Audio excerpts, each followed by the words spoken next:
नमस्कार, welcome to my channel. मैं हूं मनीषा।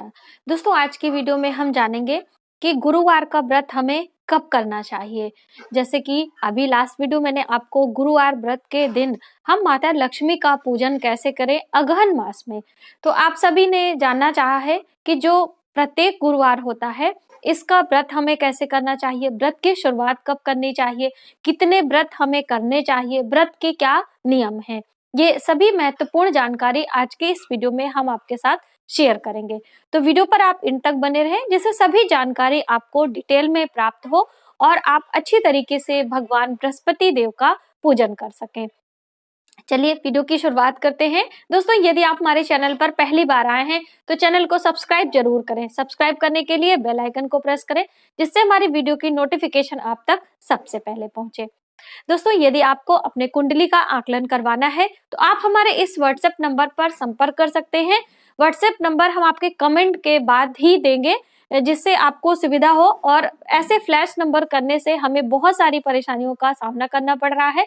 और ये नंबर हमारे बेटे का होता है, आपसे उसकी डायरेक्टली बात होती है और उसी के द्वारा आपको ये कंसल्टेशन प्राप्त होती है। तो आप मुझसे संपर्क ना करके इस नंबर पर संपर्क करें और हमारे बेटे से बात करके आप अपनी बुकिंग करा सकते हैं। तो चलिए वीडियो की शुरुआत करते हैं। दोस्तों, हम बात कर रहे थे गुरुवार व्रत की। जैसे कि गुरुवार का व्रत हमें सौभाग्य की प्राप्ति देता है, तो पहले हम आपको यही बताते हैं कि किस किस मनोकामना हेतु आपको गुरुवार का व्रत करना चाहिए। गुरुवार का व्रत आप दो स्थितियों में कर सकते हैं। जैसे कि आप किसी मनोकामना पूर्ति की इच्छा रखते हैं तो उसके लिए व्रत कर सकते हैं, या फिर आपकी कुंडली में बर्थ चार्ट में गुरु बृहस्पति, जैसे कि 9 ग्रह हमारे होते हैं तो उसमें से एक ग्रह होता है बृहस्पति, तो वो यदि कमजोर है तो उसको बलि करने के लिए भी आप बृहस्पति देव का यानी बृहस्पति ग्रह का पूजन कर सकते हैं और उनको मजबूत कर सकते हैं। तो इस तरीके से गुरुवार व्रत आप जैसा आपकी इच्छा हो वैसे करें।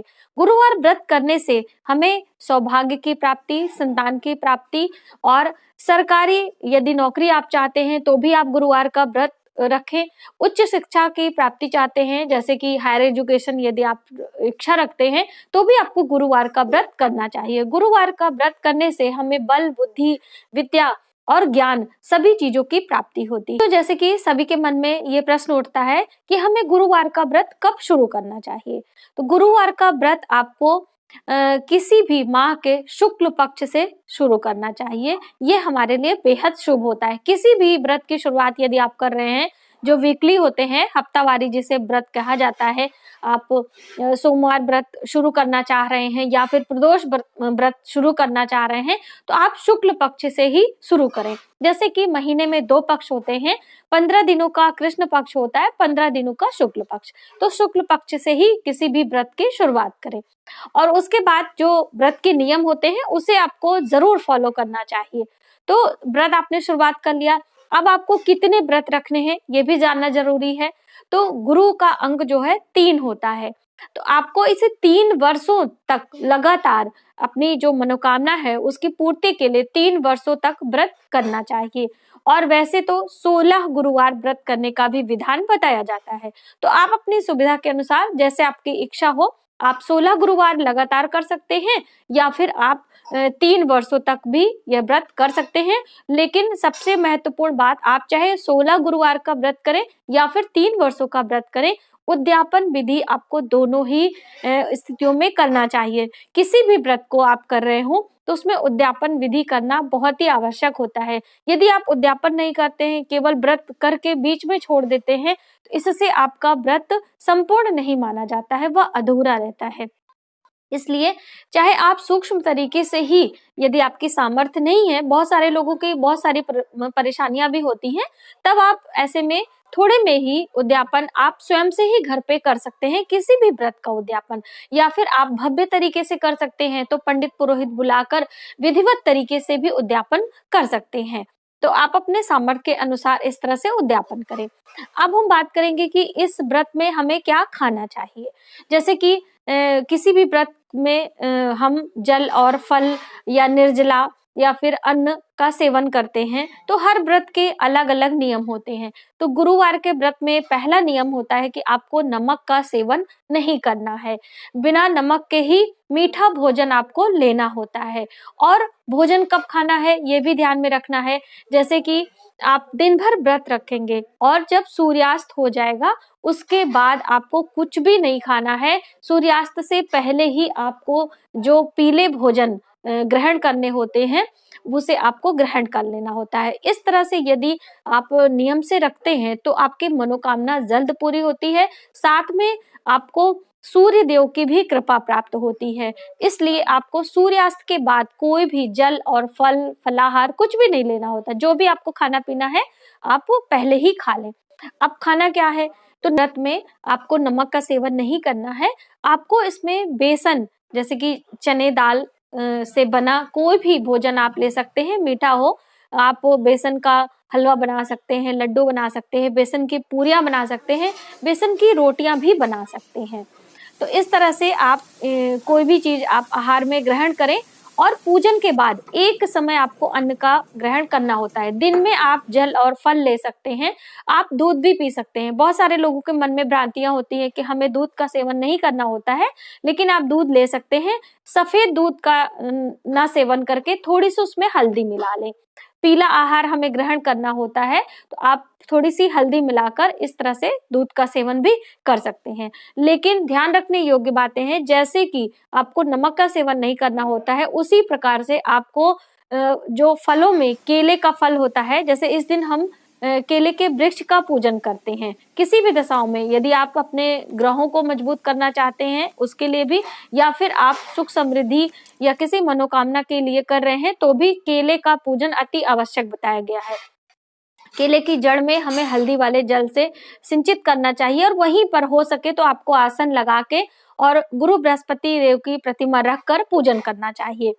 तो आप इस तरह से करें। उसी प्रकार से आप ध्यान रखें कि इस दिन केले का सेवन हमें व्रत में नहीं करना है। आप केले का दान कर सकते हैं, केले का भोग लगा सकते हैं, आप बालकों में केला बांट सकते हैं, किसी को भी प्रसाद में दे सकते हैं, लेकिन स्वयं ग्रहण ना करें। तो इस बात का ध्यान अवश्य रखें। अब हमें किस तरह के वस्त्र धारण करने होते हैं, या फिर जब हम भगवान का पूजन करते हैं तो उसमें हमें किन किन चीजों का इस्तेमाल करना चाहिए। तो जैसा कि भगवान बृहस्पति देव का व्रत है, पीले चीजों की महत्वता इसमें बताई गई है, तो आप इस दिन स्वच्छ वस्त्र धारण करें और पीले वस्त्र धारण करें।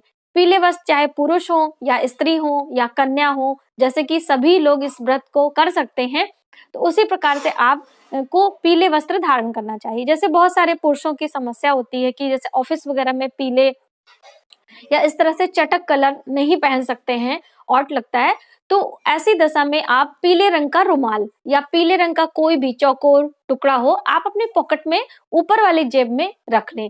दोस्तों आप ऐसा भी कर सकते हैं, आपके पास पीला वस्त्र नहीं है तो आप जब आपका पूजा समाप्त हो जाए, आप भगवान जी को पीले पुष्प जो अर्पित करते हैं उसे प्रसाद स्वरूप लेकर आप अपने ऊपर वाली जेब में जो पॉकेट होती है उसमें रखकर तब आप अपने काम पर निकले। इससे भी शुभता बनी रहती है।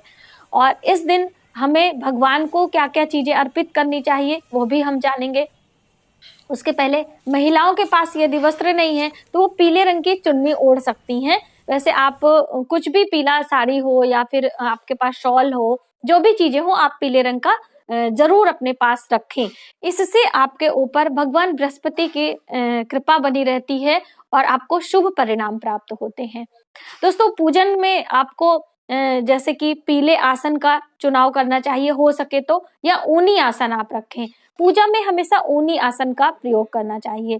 और जो दीपक हम प्रज्वलित करेंगे वो शुद्ध घी का होगा, गाय के शुद्ध घी का हम एक दीपक प्रज्वलित करेंगे। पूजा में आपको एक पात्र में पीतल के पात्र में एक शुद्ध जल, उसके अंदर हल्दी 1 पिंच आपको हल्दी मिला लेनी है, कुछ चने की दाल और मुनक्का या किशमिश, मुनक्का ज्यादा शुभ होता है, मुनक्का या किशमिश आप लोटे में डाल लें। और थोड़ा सा गुड़, बहुत ज्यादा गुड़ का इस्तेमाल आपको नहीं करना है क्योंकि ये जल हम क्या करेंगे, केले के वृक्ष के जड़ को हम सींचेंगे, तो बहुत ज्यादा गुड़ आप डालेंगे तो चींटियां भी आ सकती हैं और आपके पौधे को नुकसान हो सकता है। तो इस बात का हमेशा ध्यान रखें। जब भी हम जल वगैरह कहीं भी डालते हैं तो आसपास के एरिया को आप नुकसान होने से बचाया भी करें। ये नहीं कि आप अपने ग्रहों को या आप अपने भगवान को खुश करने के लिए बहुत सारा जल या इस तरह की चीजें इस्तेमाल करें और सामने का जो वृक्ष है, जो पर्यावरण है, उसको नुकसान हो। तो ये भी आप ध्यान में रखें। तो अब आपको पूजा कैसे करनी है वो भी हम जानेंगे। तो सुबह सवेरे आपको स्नान ध्यान करने के बाद में स्वच्छ वस्त्र पहनना चाहिए। सुबह सवेरे सूर्योदय के साथ ही आप उठें, अपने नित्य कार्य को निपटाते हुए आप पीले वस्त्र धारण कर लें। उसके बाद केले का वृक्ष यदि आपने अपने घर में लगाया है, दोस्तों बहुत सारे लोग पूछते हैं कि केले का वृक्ष हमें लगाना चाहिए कि नहीं, तो आप केले का वृक्ष लगा सकते हैं अपने घर में, लेकिन उसको पीछे बैक साइड में आपको रखना होता है। जैसे बहुत सारे जो पौधे होते हैं हम उसे मुख्य द्वार पे रखते हैं या फिर आपके फ्रंट एरिया में स्पेस है तो आप वहां लगाते हैं, लेकिन केले को कभी भी मुख्य द्वार के आसपास में नहीं लगाना चाहिए। आपके घर में पीछे हिस्से में यदि स्पेस है तो वहां रखें, ऐसा नहीं तो आप छत पे भी पीछे के एरिया में केले का वृक्ष रख सकते हैं, वहां पे बैठ के आप पूजन अर्चन कर सकते हैं, लेकिन फ्रंट एरिया में कभी भी आपको केले का वृक्ष नहीं रखना चाहिए।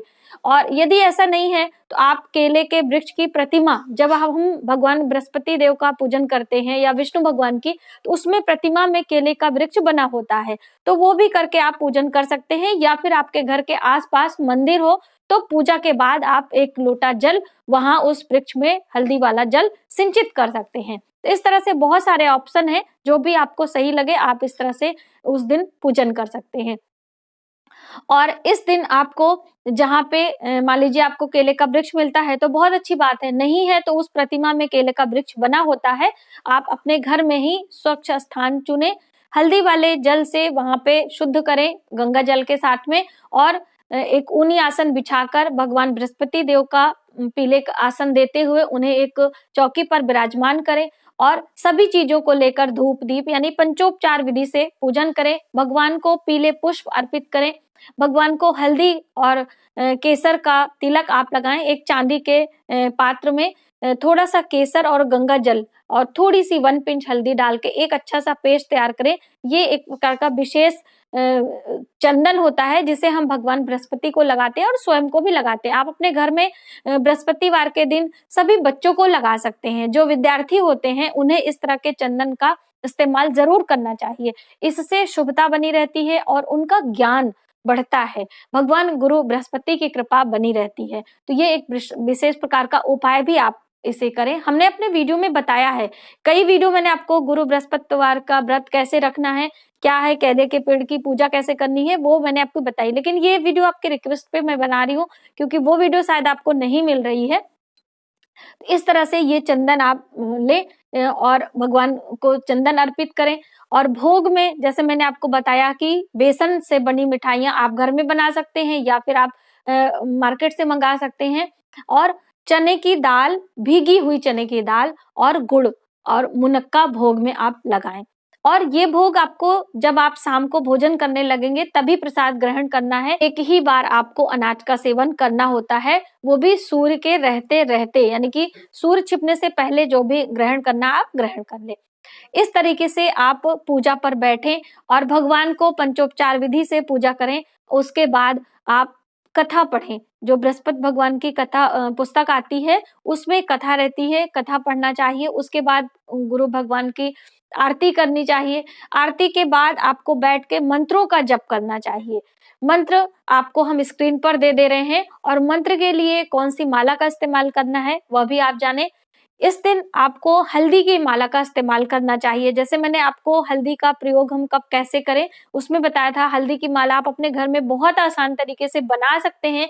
यदि अभी नहीं है, यदि आपके पास हल्दी की माला अभी प्रेजेंट में नहीं है तो आप हल्दी की गांठ ले सकते हैं। जो गांठ होती है उसे लेकर उसको गिनते हुए आप 108 बारी करें, या फिर आप 108 का आधा हल्दी ले लें और उसे 2 बारी करके आप 108 बार पूरा कर सकते हैं। इस तरह से ना होने पर आप ये ऑप्शन चुन सकते हैं, या फिर आप रुद्राक्ष की माला ले सकते हैं, लेकिन हल्दी की माला लें तो ज्यादा शुभ होता है। और मंत्र कौन से हैं, आपको 2 मंत्र हम बताएंगे। एक घर की पितृ दोष को दूर करने के लिए ये मंत्र बहुत ही शुभ होता है दोस्तों। इसे हल्दी की माला से यदि हम जप करते हैं तो हमारे घर का पितृ दोष शांत होता है, बहुत सारी परेशानियों से हमें निजात मिलती है। ओम ग्राम, ग्रीम, ग्रौम, सह, गुरुवे नमः। दूसरा मंत्र इस प्रकार से है, ओम ब्रीम बृहस्पतये नमः। इस मंत्र का 108 बारी आप जप करें। हो सके तो दोनों मंत्रों का आप इस्तेमाल करें। इस तरह से, जैसे बहुत सारे लोगों के पास बहुत सारा समय नहीं होता है, सुबह सवेरे ऑफिस जाना होता है, तो ऐसे में आप फटाफट से सुबह उठें, स्नान ध्यान करने के बाद भगवान विष्णु का पंचोपचार विधि से पूजन करें। पंचोपचार विधि का पूजन का अर्थ होता है कि 5 चीजों से आप भगवान का पूजन करें। अक्षत, पुष्प, हल्दी, कुमकुम, धूप, दीप, नैवेद्य, ये 5 प्रकार के चीजें होती हैं, इससे आप भगवान का पूजन करें। उसके बाद कथा पढ़ें। कथा पढ़ने का समय नहीं है तो आप छोड़ दें, मंत्रों का जप कर लें, क्योंकि मंत्रों का प्रभाव बहुत जल्द होता है। तो आप माला जप लें 108 बारी, और कथा आप ऑफिस में भी बैठ के पढ़ सकते हैं। कथा का अर्थ होता है कि हम भगवान की महिमा का बखान करें, वर्णन करें, उनकी जो भी चीजें हैं हम दिन भर उसको श्रवण करते रहें। इस तरह से आप कथा सुन सकते हैं। दोस्तों, कथा सुनने और सुनाने दोनों का पुण्य मिलता है, तो यदि आप किसी को कथा सुनाते हैं तो भी बहुत ही शुभ होता है। तो आप ऐसा करें। इस तरीके से आप पूर्ण श्रद्धा भाव से बृहस्पतिवार का व्रत जरूर करें। दोस्तों, कई लोगों ने पूछा था कि इस दिन हमें क्या क्या चीजें नहीं करनी है, वो भी हम जानेंगे। तो बृहस्पतिवार के दिन आपको सिर से नहीं नहाना चाहिए। जैसे महिलाएं होती हैं बाल धो के नहाती हैं, जैसे किसी भी व्रत में ज्यादातर बाल धो के नहाने से ही शुद्धता आती है, तो आप एक दिन पहले ही बुधवार के दिन ही बाल धो लें, सिर में तेल ना लगाएं, और सुबह पानी से आप स्नान करने के बाद आप इस तरह से व्रत उपास करें।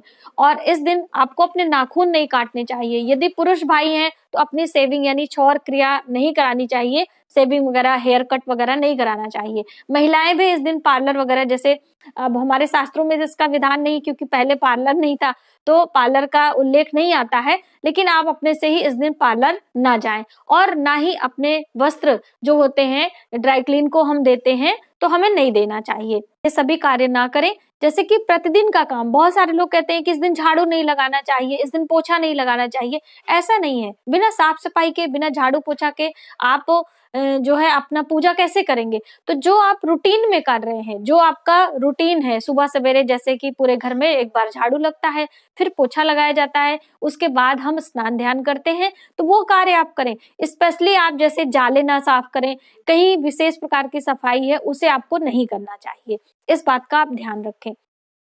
इस तरह से बहुत सारे छोटे छोटे नियम हैं जो कि हम आपको अगले वीडियो में बताएंगे, और ये कुछ विशेष चीजें थी जो मैंने इसमें आपके साथ शेयर करी है। भगवान गुरु महाराज की कृपा आप सभी पर बनी रहे, ऐसी मेरी शुभ कामना है। आप सभी की मनोकामनाएं पूर्ण हो। तो आज की वीडियो में बस इतना ही। यदि हमारी वीडियो आपको थोड़ी सी भी हेल्पफुल लगे तो प्लीज हमारी वीडियो को लाइक करें, शेयर करें, सब्सक्राइब जरूर करें न्यू वीडियोस के लिए। Thank you.